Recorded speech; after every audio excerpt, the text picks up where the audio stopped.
Everyone, आज की video में हम कर रहे हैं class 7 science chapter number 6 physical and chemical changes क्या होते हैं ये हमने क्लास 6 में पढ़ लिया था। और इस क्लास में हम चेंजेस का क्लासिफिकेशन देखने वाले हैं। तो पढ़ते हैं। Every day you come across many changes in your surroundings. यानी रोज़ रोज़ हमारे आसपास बहुत सारे चेंजेस होते हैं हमारे सराउंडिंग्स में। These changes may involve one or more substance। अब चेंज हो सकता है सिर्फ और सिर्फ एक सब्सटेंस में हो या फिर हो सकता है सारे सब्सटेंस में हो। For example, your mother may ask you to dissolve sugar and water to make a cold drink. हो सकता है आपकी मम्मा आपसे कहे कि पानी में थोड़ा सा चीनी मिलाइए और फिर कोल्ड ड्रिंक बनाइए। तो ये जो शुगर सोल्यूशन आपने बनाया है ये भी एक चेंज है। दूध का दही में कन्वर्ट हो जाना ये भी एक चेंज है। कभी कभी दूध जो है वो खट्टा हो जाता है, तो ये मिल्क का खट्टा होना भी एक चेंज है। अगर हम रबर बैंड को स्ट्रेच करते हैं तो इसका शेप और साइज चेंज होता है, ये भी एक चेंज है। Make a list of 10 changes you have noticed around you.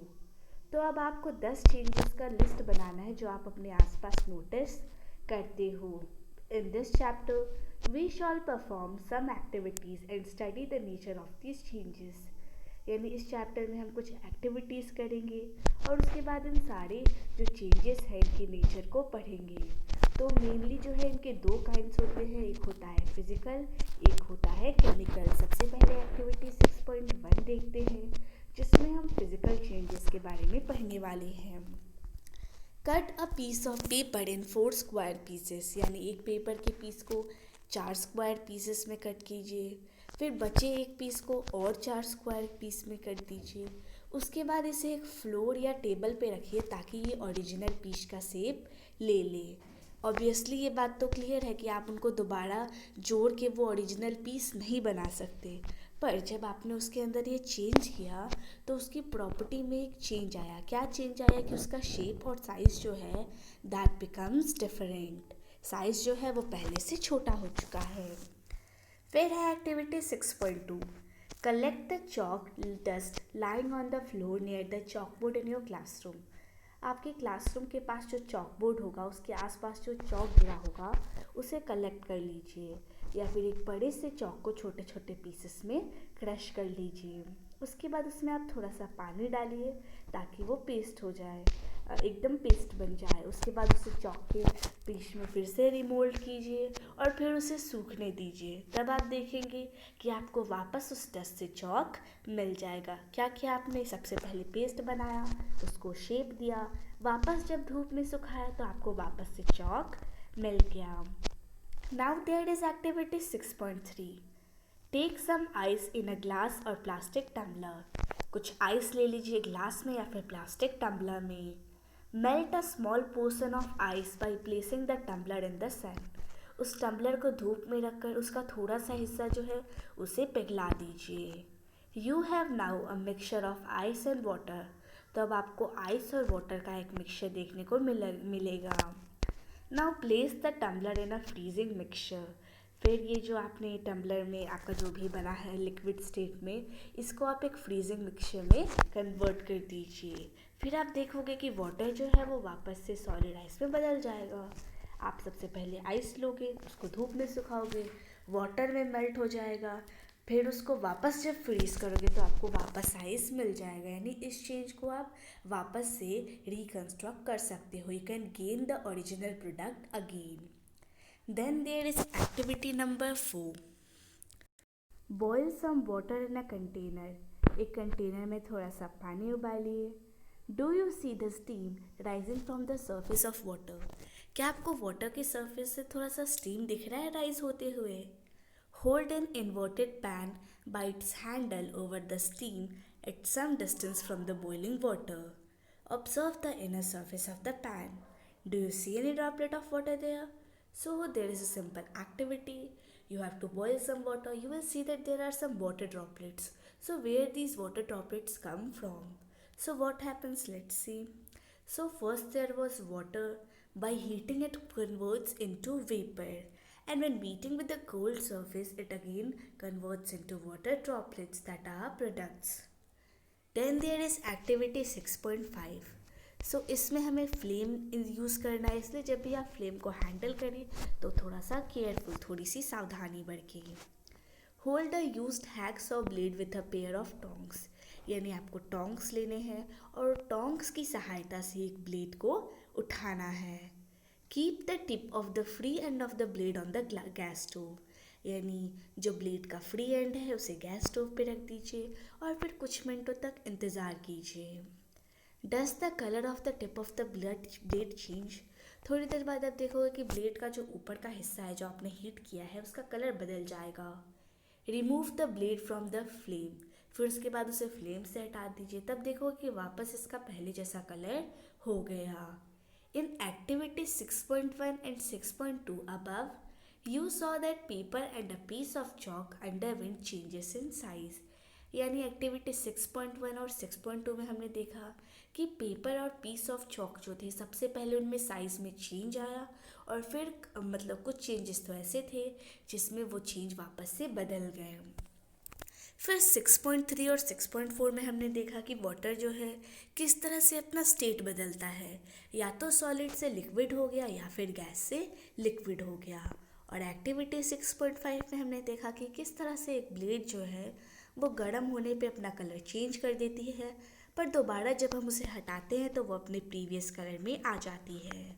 So these properties such as shape, size, color and state of a substance are called its physical properties। किसी भी substance की shape, size, colour या फिर उसके state की जो properties होती हैं उन्हें कहा जाता है physical properties. A change in which a substance undergoes a change in its physical properties is called a physical change। अब चेंज तो सारे होते हैं, उनमें फिजिकल चेंज कैसा होता है? कोई भी चेंज जिसमें जिस भी सब्सटेंस में चेंज आ रहा है, अगर उसकी फिजिकल प्रॉपर्टीज़ में चेंज आता है तो उस चेंज को हम फिजिकल चेंज कंसाइडर करते हैं। A physical change is generally reversible, यानी आमतौर पे रिवर्सिबल होता है। जैसे कि हमने देखा कि आइस जो है पहले वो लिक्विड वाटर में कन्वर्ट हुआ, पर वापस जब हम उसे फ्रीज कर रहे हैं तो वो वापस आइस बन जा रहा है, यानी फिजिकल चेंज जो है वो नॉर्मली रिवर्सिबल होते हैं। And in such a change no new substance is formed, और वैसे चेंज में कोई भी नया सब्सटेंस नहीं बनता है, सब जो है वो सेम कैटेगरी के होते हैं। जैसे एक पेपर था, उसको जब आपने पीसेस में कन्वर्ट किया तो ऐसा तो नहीं कि न्यू सब्सटेंस बन गया, वो पेपर ही रहा ना।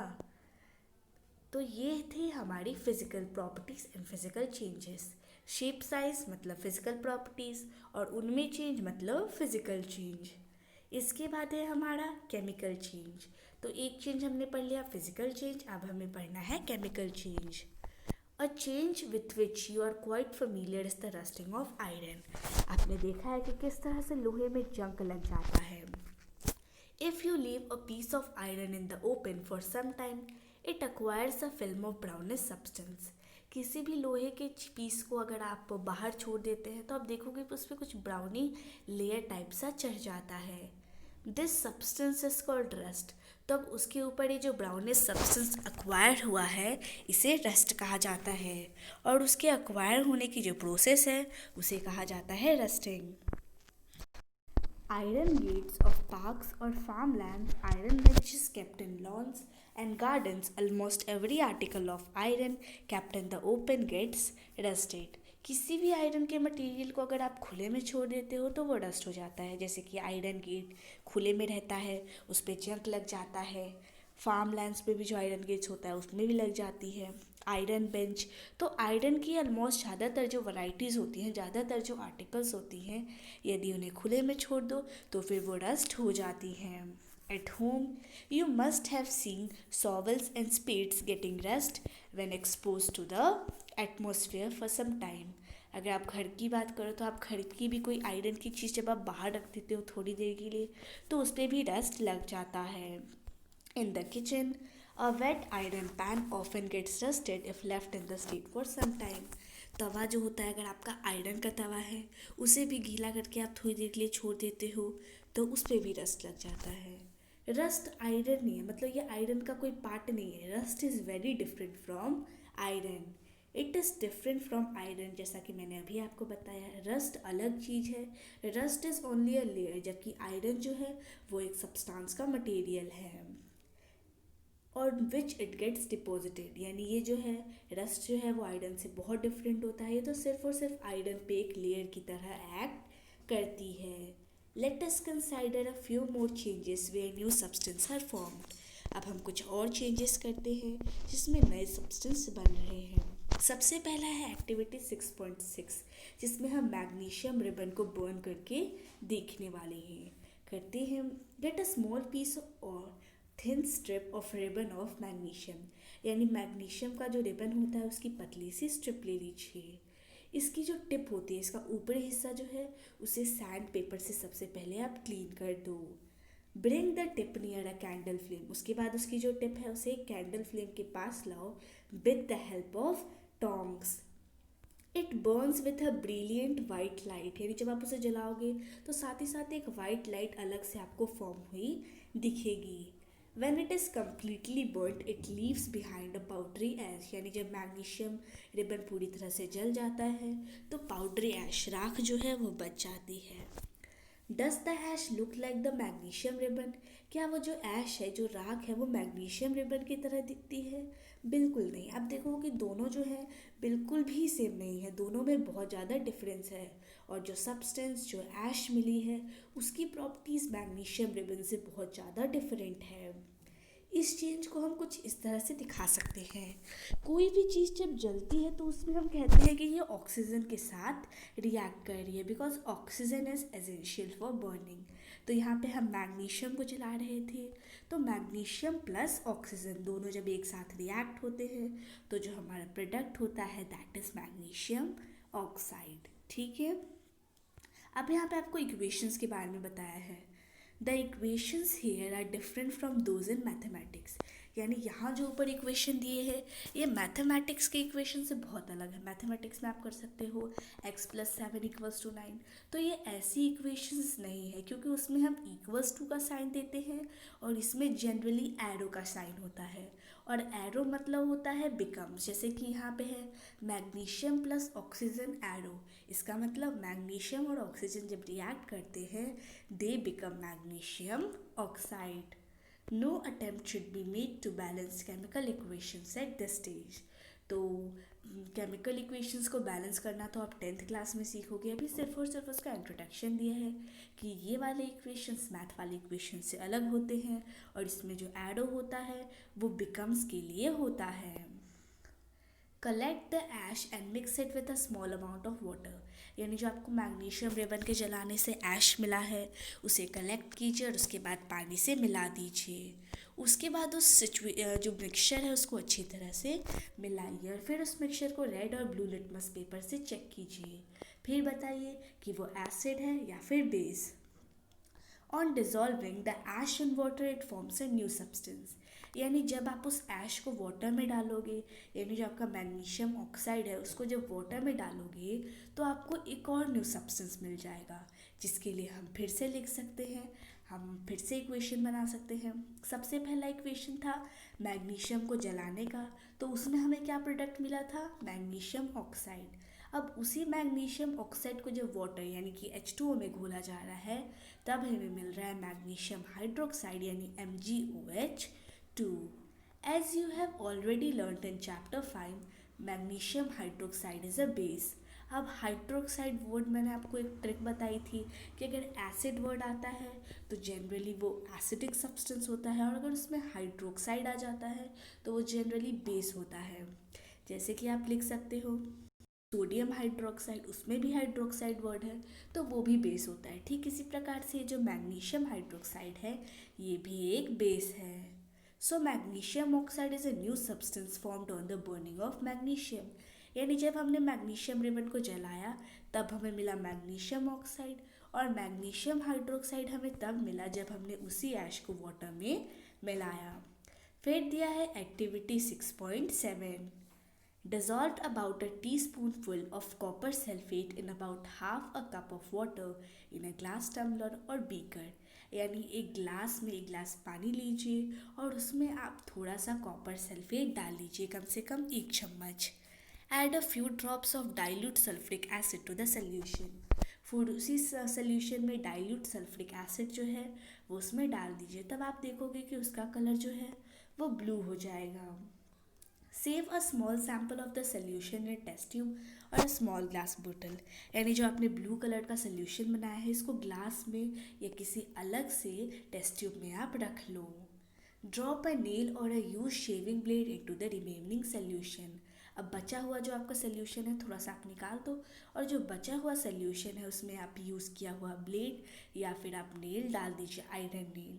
थोड़ी देर के लिए इंतज़ार कीजिए, कम से कम आधा घंटा। फिर आप देखोगे कि पहले तो उसका कलर ब्लू था पर बाद में उसका कलर हो जाएगा green.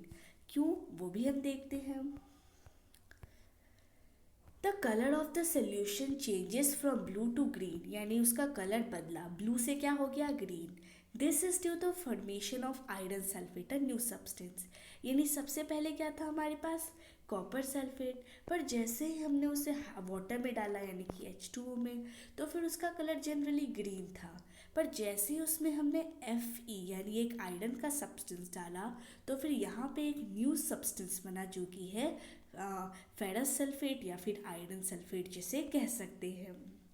The brown deposit on the iron nail is copper. फिर जब आप उस आयरन नेल को बाहर निकालोगे तो उसके ऊपर देखोगे कुछ कुछ ब्राउन डिपोजिट है, तो ये ब्राउन डिपोजिट वो कॉपर है जो कि पहले ही आयरन के द्वारा रिप्लेस हो चुका था। इस इक्वेशन को भी हम लिख सकते हैं कि सबसे पहले कॉपर सल्फेट सोल्यूशन था जिसमें दो चीज़ें थी, एक था कॉपर सल्फेट और दूसरा था वाटर। तब इसका कलर ब्लू था, पर जैसे इसमें हमने आयरन डाला, अब चाहे आयरन नेल डाला या ब्लेड, ये बदल गया आयरन सल्फेट सोल्यूशन में जो कि ग्रीन कलर शो कर रहा है। और जो आयरन के ऊपर ब्राउन डिपॉजिट होगा दैट विल सिंबलाइज कॉपर। फिर इसके बाद है एक्टिविटी 6.8।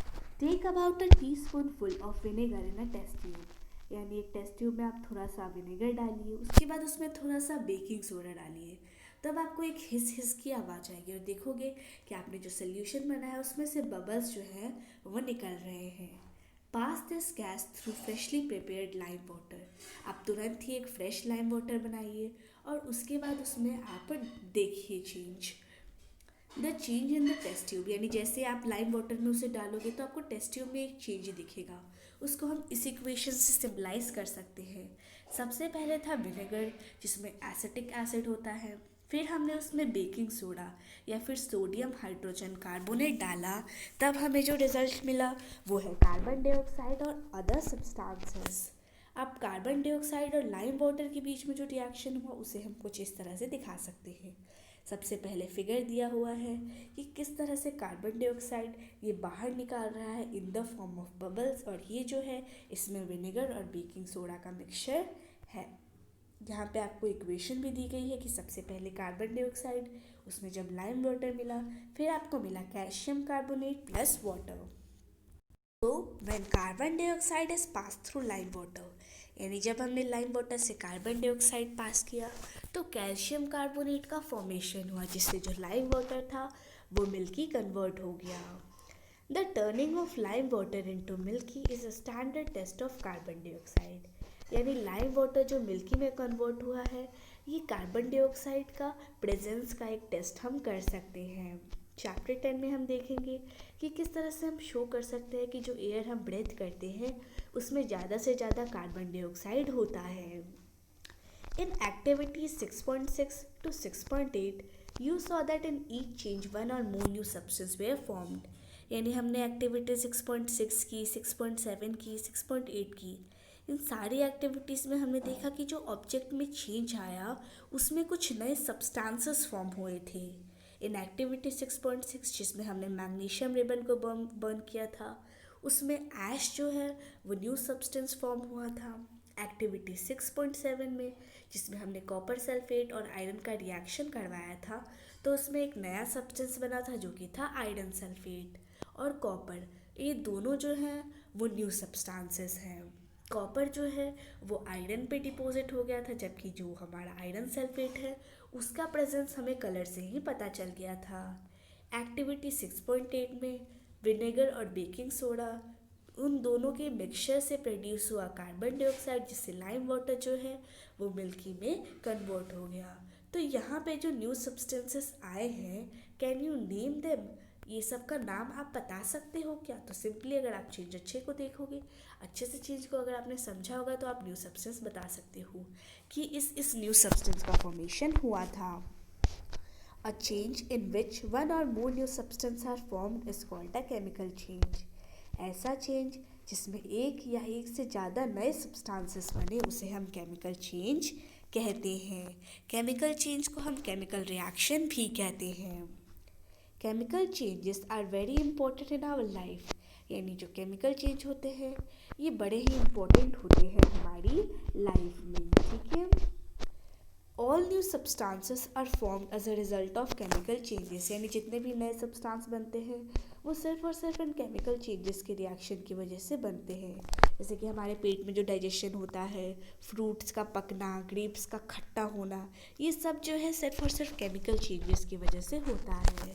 और मेडिसिन भी केमिकल रिएक्शंस की वजह से ही बनती है। तो ज़रूरी नहीं कि केमिकल रिएक्शंस ख़राब ही हो, वो बहुत ज़्यादा हेल्पफुल भी होते हैं। और अगर हम दूसरे मायनों में बात करें कि हमारे अर्थ पे जितने भी नए मटेरियल्स बनते हैं, जो भी आर्टिफिशियल मटेरियल्स बनते हैं, वो सिर्फ और सिर्फ इन केमिकल चेंजेस की वजह से बनते हैं।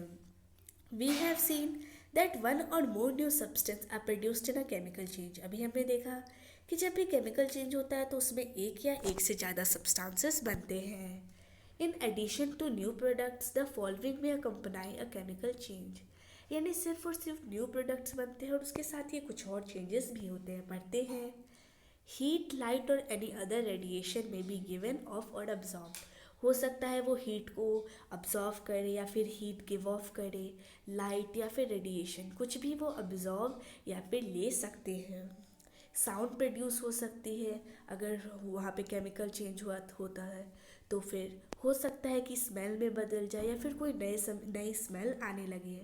हो सकता है कलर में चेंज हो, या फिर हो सकता है एक न्यू गैस। अगर कोई न्यू प्रॉपर्टी, न्यू सब्सटेंस नहीं बन रहा है, तो अगर उनमें से इसमें से भी कुछ हो रहा है, so that will be referred as chemical change. Let us look at some more examples. कुछ और एग्जाम्पल्स देखते हैं। You saw that burning of magnesium ribbon is a chemical change. अभी हमने देखा कि मैग्नीशियम रिबन जब जलता है तो वो एक केमिकल चेंज होता है। पर सिर्फ और सिर्फ मैग्नीशियम रिबन का जलना नहीं, कोई भी चीज़ जब जलती है तो वो केमिकल चेंज ही कहलाती है। चाहे वो कोयला हो, वुड हो, लीव्स हो, पेपर हो, किसी भी चीज़ का जलना मतलब केमिकल चेंज, ठीक है। Burning is always accompanied by production of heat, यानी जब भी कोई चीज़ जलती है तो वो हीट भी प्रोड्यूस करती है, तो वो भी केमिकल चेंज का एक सिंबलाइजेशन हुआ, ठीक है। Explosion of a fire work is a chemical change, यानी फायर वर्क्स जो हम जलाते हैं, पटाखे जो हम जलाते हैं, उसका फटना भी एक केमिकल चेंज हो रहा है। तो एक्सप्लोजन से हीट, लाइट और साउंड और कुछ अनप्लीजेंट गैसेस जो हैं वो प्रोड्यूस होती हैं, जो कि एटमॉस्फेयर को पल्यूट करती हैं।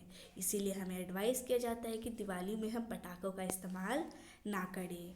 जब हमारा खाना भी ख़राब हो जाता है तो फिर उससे भी एक गंदी सी स्मेल आने लगती है, तो क्या हम इसे भी केमिकल चेंज कहेंगे? Of course we will consider it as a chemical change. You must have noticed that a slice of an apple acquires a brown color if you have not consumed immediately. कभी कभी आप Apple काट के रख देते हो lunch में और फिर आप बहुत टाइम तक नहीं खाते, तो उस पर एक ब्राउन कलर जो है उसके स्लाइस के ऊपर कुछ हो जाता है, तो क्या ये भी केमिकल चेंज है? If you have not seen this change in color, cut a fresh slice of apple and keep it away for some time. और अगर आपने अब तक ये चेंज नहीं देखा है तो एप्पल का एक पीस काटिए और उसको थोड़ी देर के लिए खुले में छोड़ दीजिए। यही एक्टिविटी आप पोटैटो और ब्रिंजल के साथ कर सकते हो, तो उसमें भी आप देखोगे कि उनका जो कलर है वो भी चेंज हो जाता है। तो अब ये जो कलर में चेंज हो रहा है ये भी नए सब्सटेंस के फॉर्म होने से हो रहा है, यानी ये भी जो है वो केमिकल चेंज है। इन chapter 5 you neutralised N acid with a base. Chapter 5 में हमने न्यूट्रलाइजेशन के बारे में पढ़ा था, जिसमें एसिड और बेस साथ में रिएक्ट करते हैं to form salt and water. तो क्या ये भी एक केमिकल चेंज है? ऑफ कोर्स ये केमिकल चेंज है। क्यों? क्योंकि इसमें दो नई चीज़ें बनी हैं, जो कि है सॉल्ट और वाटर। जहाँ पे भी न्यू सब्सटेंस का फॉर्मेशन है वो हो जाता है हमारा केमिकल चेंज, ठीक है। फिर है हमारा रस्टिंग ऑफ आयरन, यानी आयरन का जंग लगना। Let us get back to rusting, यानी वापस से रस्टिंग के कॉन्सेप्ट पे आते हैं। This is one change that affects iron articles and slowly destroys them. यानी ये उन चेंजेस में से एक है जो कि आयरन आर्टिकल्स को अफेक्ट करता है और धीरे धीरे उन्हें नष्ट कर देता है। आयरन का बहुत ज़्यादा इस्तेमाल होता है, उससे ब्रिज बनते हैं, शिप बनते हैं, कार बनते हैं, ट्रक बॉडीज़ और बहुत सारे आर्टिकल्स बनते हैं। तो अगर धीरे धीरे ऐसे ही ये सब चीज़ें बर्बाद होती रहीं तो कितना ज़्यादा नुकसान होगा। सिर्फ हमारे देश को नहीं, पूरी दुनिया को बहुत ज़्यादा नुकसान होगा। तो किस तरह से इन आर्टिकल्स को रस्ट से बचाया जाता है वो देखते हैं। सबसे पहले जो रस्टिंग की प्रोसेस है उसके लिए हमें इक्वेशन दिया गया है कि सबसे पहले आयरन यानी जो हमारा Fe होता है वो ऑक्सीजन के साथ रिएक्ट करता है, जो ऑक्सीजन उसे एयर से मिलता है। ऑक्सीजन और वाटर के साथ रिएक्ट करने के बाद वो रस्ट बनाता है जिसका फॉर्मूला होता है Fe2O3। तो अब रस्टिंग के लिए हमें पता चल गया कि दो चीज़ें ज़रूरी है, सबसे पहला है ऑक्सीजन और दूसरा है वाटर या फिर water vapour. In fact, if the content of moisture in air is high, which means if it is more humid, rusting becomes fast. Humidity का मतलब तो आप जानते हैं, एयर में हमारे आसपास जो एयर है उसमें कितना वाटर वेपर प्रेजेंट है, that is referred as humidity. तो अगर ज़्यादा वाटर वेपर प्रेजेंट होगा इसका मतलब हाई ह्यूमिडिटी, और अगर हाई ह्यूमिडिटी होती है तो उस केस में भी रस्टिंग जो है वो फास्ट हो जाता है। तो क्या हम रस्टिंग को प्रिवेंट कर सकते हैं? क्या हम उसको रिड कर सकते हैं? देखते हैं। Prevent iron articles from coming in contact with oxygen और वाटर और बोथ। तो अभी हमने पढ़ा कि आयरन जब ऑक्सीजन और वाटर के कांटेक्ट में आता है तभी होता है रस्टिंग। क्या हो अगर ये उनके कांटेक्ट में ना आए? तो अगर ये उनके कांटेक्ट में ही नहीं आएगा तो फिर रस्टिंग तो होगी ही नहीं। One simple way is to apply a coat of paint और ग्रीस। तो अगर हमें रस्टिंग को बचाना है तो किसी भी आयरन आर्टिकल पे हम पेंट कर देंगे या फिर ग्रीस लगा देंगे। इससे क्या होगा, उसके आसपास पेंट की लेयर बनेगी, फिर ऑक्सीजन और एयर ना ही आयरन से इंटरैक्ट कर पाएंगे और ना ही रस्ट का फॉर्मेशन होगा। In fact these coat should be applied regularly. दूसरे शब्दों में बात करें तो ये कोट जो है हमको लगातार लगाते रहना चाहिए, लगातार पेंट करते रहना चाहिए रस्टिंग को प्रिवेंट करने के लिए। दूसरा तरीका ये है कि हम उस पर जो आयरन है उसके ऊपर किसी और मेटल की लेयर चढ़ा दें, जैसे कि क्रोमियम या फिर जिंक। और लेयर से क्या होगा, लेयर से उनके इंटरेक्शन में नहीं आएगा और फिर हमारा जो रस्टिंग का प्रोसेस है वो भी नहीं हो पाएगा। तो अगर हम आयरन पे जिंक की लेयर चढ़ाते हैं उस प्रोसेस को कहा जाता है galvanization. The iron pipes we use in our homes, यानी हम अपने घरों पे जो आयरन पाइप यूज़ करते हैं वाटर को कैरी करने के लिए, उस पर भी जिंक की लेयर चढ़ाई गई होती है और इसी वजह से रस्टिंग जो है वो प्रिवेंट होती है। You know that ships are made of iron. आपको पता है कि जो शिप्स होती हैं वो आयरन से बनी होती है और इनका ज़्यादातर हिस्सा जो है वो अंडर वाटर रहता है और जो पार्ट इसके ऊपर रहता है वो भी जो है वो कहीं ना कहीं वाटर से टच होता है, उसके आउटर सरफेस से। Moreover the water of the sea contains many salt. अब सी का जो पानी होता है उसमें बहुत ज़्यादा नमक होता है और अभी जो सॉल्टी वाटर है वो रस्ट की फॉर्मेशन की प्रोसेस को बहुत ज़्यादा कर देता है और इसी वजह से शिप्स जो हैं उनको बहुत ज़्यादा डैमेज होता है। So much so that a fraction of ships iron has to be replaced every year.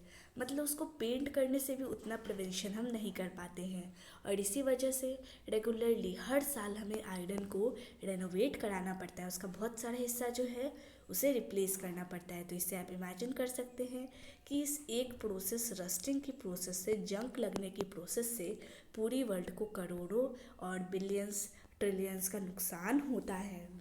इसके बाद है हमारा क्रिस्टलाइजेशन प्रोसेस। क्लास 6 में हमने पढ़ा था कि सॉल्ट जो है वो हमें इवापोरेशन की प्रोसेस से मिल सकता है, सी वाटर से। पर इस प्रोसेस में जो हमें सॉल्ट मिलता है उसका शेप जो है क्रिस्टल्स का तो होता है पर वो बहुत ज़्यादा प्योर नहीं होता है और इसके क्रिस्टल्स का शेप भी डेफिनेट नहीं होता है।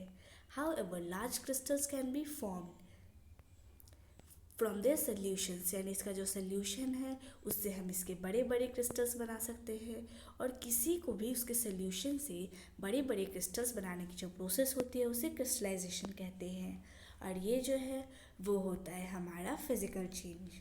उसके बाद है एक्टिविटी 6.9, देखते हैं। Take a cup full of water in a beaker and add a few drops of dilute sulfuric acid। यानी पानी में आप डाइल्यूट सल्फ्यूरिक एसिड के कुछ पानी बूंदे डालिए, उसके बाद उस पानी को हीट कीजिए और जैसे ही ये बॉईल होने लगे उसमें कॉपर सल्फेट का पाउडर जो है उसमें डालते जाइए और धीरे धीरे मिलाते जाइए। Continue adding copper sulphate powder, यानी आप कॉपर सल्फेट तब तक डालते रहिए जब तक वो और डिज़ोल्व ना कर सके, यानी उसको सैचुरेटेड पूरा बनाना है। उसके बाद उस सॉल्यूशन को फ़िल्टर करना है और उसके बाद उसे ठंडा होने देना है। जब वो ठंडा हो रहा हो तो उसे डिस्टर्ब नहीं करना है। थोड़ी देर बाद आप देखोगे तो उसमें कुछ आपको कॉपर सल्फेट के क्रिस्टल्स दिखेंगे और अगर उतनी देर में ना दिखे तो थोड़ा और इंतज़ार कीजिए, बस डिस्टर्ब नहीं करना है। कुछ इस तरह से छोटे छोटे क्रिस्टल्स आपको दिख रहे हैं इसमें और मैग्नीफाइड है, ये जो है वो कॉपर सल्फेट के क्रिस्टल्स हैं। तो ये हमें प्रोसेस बताया गया है कि किस तरह से हम जो है वो क्रिस्टलाइजेशन की प्रोसेस खुद से कर सकते हैं। तो इस चैप्टर में हमने फिजिकल और केमिकल चेंजेस के बारे में पढ़ा। अब आपके आसपास जो आप चेंजेस ऑब्जर्व कर रहे हो उन्हें फिजिकल या केमिकल चेंजेस के रूप में क्लासिफाई करो कि वो कौन से चेंजेस हैं।